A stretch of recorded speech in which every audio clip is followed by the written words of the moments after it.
नमस्कार, RP news 29 के साथ आपकी आवाज़ जन जन तक।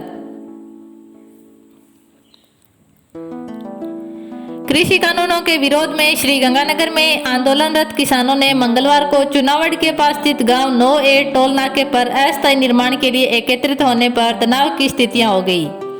यहां किसान लंबे समय से आंदोलनरत है और टोल नाका रोक रखा है। इस टोल नाके पर वसूली नहीं की जा रही। यहाँ किसानों ने मौसम में बदलाव के मद्देनजर ठहरने के लिए एक अस्थायी निर्माण का प्रयास किया। प्रशासन को सूचना मिलने पर उन्होंने इसे रुकवा दिया। श्रीगंगानगर के केसरी सिंहपुर इलाके के गांव धनूर से बैंक ड्यूटी के लिए रवाना हुए युवक की मंगलवार सुबह सड़क हादसे में मौत हो गई। युवक गांव से श्रीगंगानगर स्थित बैंक शाखा में ड्यूटी के लिए रवाना हुआ था। वह श्रीगंगानगर तक पहुंच गया, लेकिन JCT मिल के पास एक प्राइवेट बस ने उसे टक्कर मार दी। उसकी मौके पर मौत हो गई। बीकानेर में 16 करोड़ के इंजेक्शन के इंतजार में 7 महीने की फातिमा नूर ने दम तोड़ दिया। फातिमा को SNM नाम की बीमारी थी, जिसके इलाज के लिए जोलगेनस्मा इंजेक्शन लगाया जाता है। इसकी कीमत 16 करोड़ रुपए है, लेकिन सामान्य परिवार से आने वाले फातिमा के पिता के लिए इतनी बड़ी रकम जुटाना संभव नहीं था। सोशल मीडिया के माध्यम से जन सहयोग से रुपए जुटाने शुरू किए, जिसमें 40 लाख रुपए एकत्र हुए।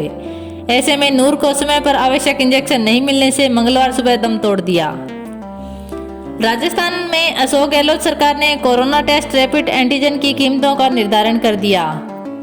ये टेस्ट अब प्राइवेट लैब में 200 रुपये में किया जा सकेगा। इससे पहले अप्रैल में राज्य सरकार ने RT-PCR टेस्ट की कीमत को 500 से कम करके 350 रुपये की थी। राजस्थान में कोरोना की रफ्तार धीमी हो गई है, लेकिन इसकी दूसरी लहर ने गांवों में बुरी तरह फैले संक्रमण के बाद अब सरकार ने पंचायत स्तर पर ऑक्सीजन की व्यवस्था करने का फैसला किया। हर ग्राम पंचायत मुख्यालय पर 2 ऑक्सीजन कंसंट्रेटर और 1 जनरेटर रखा जाएगा। इसके लिए 22,000 से ज़्यादा ऑक्सीजन कंसंट्रेटर और 11,341 जनरेटर खरीद की तैयारी शुरू हो गई। इसका पैसा सरकार नहीं देगी, पंचायतों को ही 5वें वित्त आयोग से मिला पैसा देना होगा। राजस्थान में कोरोना के कम होते मामलों के बीच सरकार अब लॉकडाउन की कई पाबंदियों को हटाने की तैयारी कर रही है। गृह विभाग जल्द ही अनलॉक 3 की गाइडलाइन जारी करेगा।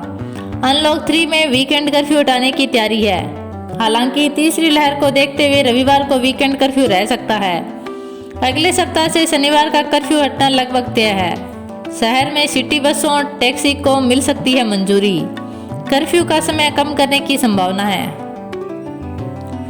पिछले साल सचिन पायलट खेमे के साथ मानेसर बाड़ेबंदी में रहे सरदार शहर के कांग्रेस विधायक भंवरलाल शर्मा ने यू टर्न ले लिया।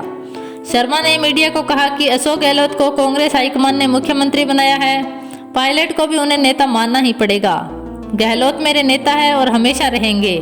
पायलट भी मेरे नेता है, लेकिन गहलोत उनसे ऊपर है। मेरा आशीर्वाद पार्टी के साथ है। इस बुढ़ापे में ऐसा फैसला नहीं करूंगा जिसका पार्टी को नुकसान हो। उत्तर प्रदेश में विधानसभा चुनाव से पहले राम के नाम पर फिर सियासी पारा चढ़ा हुआ है। अयोध्या में राम मंदिर बनने का काम शुरू तो हो गया। श्री राम जन्मभूमि तीर्थ क्षेत्र ट्रस्ट द्वारा मंदिर के लिए खरीदी गई जमीन पर विवाद शुरू हो गया। सभी विपक्षी दल जमीन खरीद में भ्रष्टाचार के आरोप लगा रहे हैं और ट्रस्ट गिरा हुआ है। आरोपों के बीच श्री राम जन्मभूमि तीर्थ क्षेत्र ट्रस्ट ने विवाद पर केंद्र सरकार को अपनी रिपोर्ट भेजी है। उन्होंने कहा कि उनके खिलाफ राजनीतिक साजिश की गई है। यहाँ कोई घोटाला नहीं हुआ। Please like, share and subscribe. धन्यवाद।